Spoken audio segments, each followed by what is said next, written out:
Hello दीदी, फराळ करायला चालू केलीस काय? आता एवढ्या लवकर कुठं ग बाई? आता तर स्वच्छता झाली की पोरं काय मदत करते तोय मला? सगळं मलाच करावं लागतं. आता फक्त स्वच्छता झाली आहे. फराळ कुठलं एवढ्या लवकर? तुझं कुठंपर्यंत आलंय? माझी आत्ता चकलीची भाजणी झाली बघ.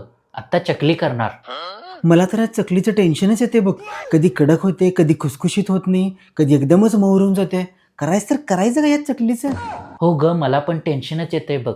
पण ह्यावेळी मी शेजारच्या वहिनींना विचारले. त्यांनी सांगितलं की ओवा जास्त घाल, चकली खुशखुशीत होते. अगं खरं ओव्यानं तेल पितंय भरपूर. मग काय करायचं? हो ग, पण ह्यावेळी ट्राय करून बघूया म्हणलं. बर, आता तू पीठ केलंसच, चकल्या कर. कशा होत्यात बघ. चांगल्या झाल्या तर उद्या माझं पण पीठ तूच बनव आणि दे पाठवून मला. हो चालेल की.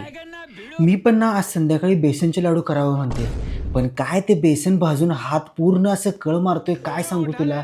त्यामुळे करूच वाटत नाही बेसनचा लाडू. अगं तरी त्या बेसनचं बरं. त्या रव्याचा पाक चुकला तर लाडू बनतच नाही, नाहीतर दगड होऊन जातो. होय, ते पण एक टेन्शनच आहे. अगं माझे हे म्हणत होते की यावेळी आपण सगळं बाहेर आणूया. पण बाहेरच्याला काही चव आहे आपल्या घरच्यासारखी? घरचं ते घरचं असतं शेवटी.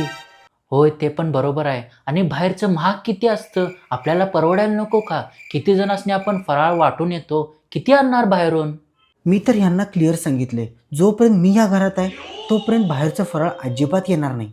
मीच करणार. माझ्यानंतर सुनांना काय करायचं ते करू देत, त्यांचं तिने बघून घेतील तिकडे. हो बरोबर आहे. मला हे रेडीमेड फराळ आणणं पटतच नाही बघ. पण हल्लीच्या मुली सगळं रेडीमेडच आणतात. म्हणूनच तर मी पोरांना म्हणते, मी आहे तोपर्यंत फराळ खाऊ घालते.